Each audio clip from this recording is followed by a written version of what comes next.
aujourd'hui je vais vous parler d'une méthode simple pour contrer la calvitie et retrouver vos cheveux.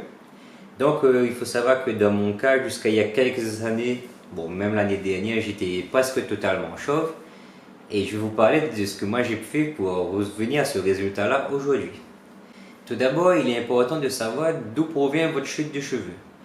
Est-ce de l'alopécie congénitale, autrement dit la calvitie? Est-ce lié au stress, à différents facteurs extérieurs, à votre alimentation, c'est-à-dire si vous avez une carence, bref, il y a tout un tas de raisons. Et le premier, la chose la plus importante à savoir, c'est qu'est-ce qui provoque votre chute de cheveux. Dans mon cas, moi, ce qui provoquait la chute de cheveux, c'était l'alopécie congénitale.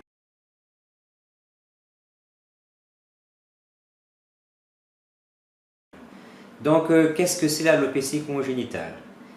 Eh bien, c'est la sensibilité de votre corps à la dihydrotestostérone. C'est une hormone qui est dérivée de la testostérone, qui est l'hormone masculine.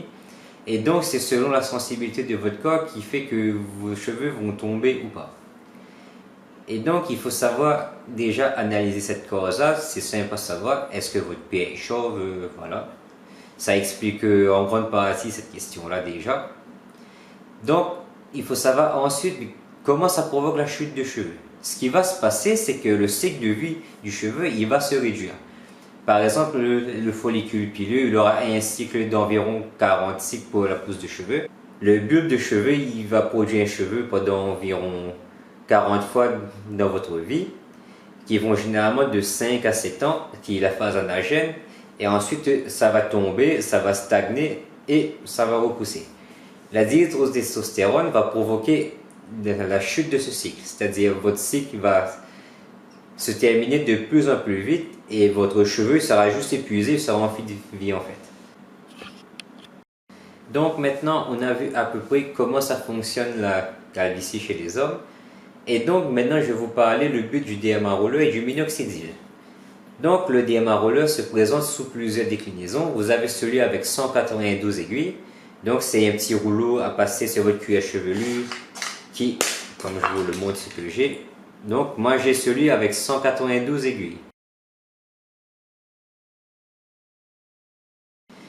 Et il y a une chose à savoir avant d'utiliser votre DMA roller, pensez à bien le désinfecter avant et après utilisation. Ça c'est très important. Moi j'utilise de l'alcool à 70 degrés, de l'alcool modifié. Donc rien de très compliqué, vous pouvez facilement en trouver en grande surface. C'est très important de bien le désinfecter car le but est de retrouver les cheveux et non de les détruire par une infection quelconque. Donc vous allez passer de façon verticale, horizontale, oblique sur les zones concernées par la chute. Donc vous utilisez ce DMA roller 2 à 3 fois semaine. Tout va dépendre ensuite de votre sensibilité. Donc si vous êtes sensible au DMA roller, parce que ça pique, ça fait mal, il faut le dire, vous l'utilisez que 2 fois semaine. Si vous le tolérez plutôt bien, vous passez à 3 fois semaine.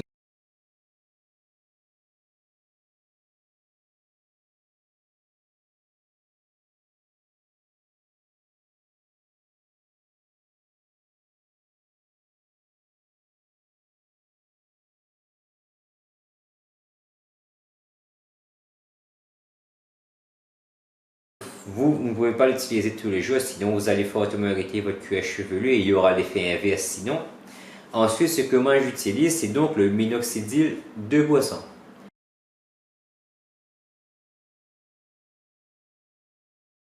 Le 2%, pourquoi? Car vous avez plusieurs déclinaisons de minoxidil, le 2% et le 5%. Donc le 5% c'est ce qui va donner plus de résultats forcément. Mais le souci c'est qu'une fois que vous allez l'arrêter, vos cheveux vont retomber au bout de 2 mois environ après. Alors que celui à 2%, lui les effets restent plus sur le long terme. Et aussi chez les femmes, il vaut mieux éviter celui à 5% car d'accord, ça va pour les cheveux, mais si ça tombe ailleurs, sur le visage par exemple, ça peut provoquer une pousse des poils à des endroits où on ne veut pas forcément. Donc c'est pas top pour les femmes. Et donc lui, le minoxidil à 2% en spray, vous pouvez l'utiliser tous les jours. Donc vous l'utilisez le matin et le soir. Et il faudra aussi faire attention à vous laver les cheveux que 2 fois semaine justement, parce que sinon le minoxidil ne restera pas assez longtemps sur votre cuir chevelu. Donc l'effet sera un peu moindre. Et donc pourquoi la combinaison de ces deux-là? Eh bien donc le but du DMA roller c'est de faire des traumatisme au niveau du cuir chevelu. Et donc en faisant ça, ça va favoriser la production de collagène naturel du cuir chevelu.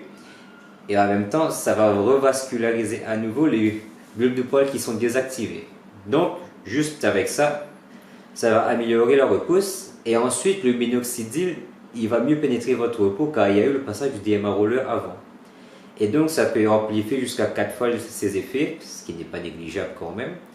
Et donc, moi, j'ai combiné ces deux choses-là pendant 3 mois pour avoir un début de résultat. Et pour arriver à ce résultat-ci, j'ai dû utiliser pendant 6 mois ces deux-là. Et bon, je vous avoue que très beau changement, donc je suis satisfait. Alors ensuite, vous avez d'autres méthodes qui peuvent favoriser la repousse des cheveux aussi, qui fonctionnent très bien dans ce cas-là. Vous avez l'injection de PAP. Alors qu'est-ce que c'est?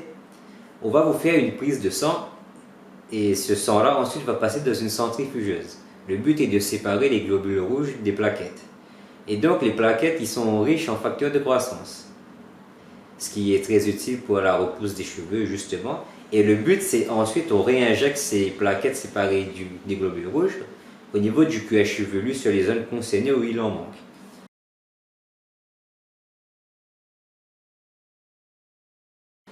Et donc le but est de recommencer le cycle de vie du cheveu pour faire un simple schéma. Et donc ça va fortement aider aussi pour votre repousse.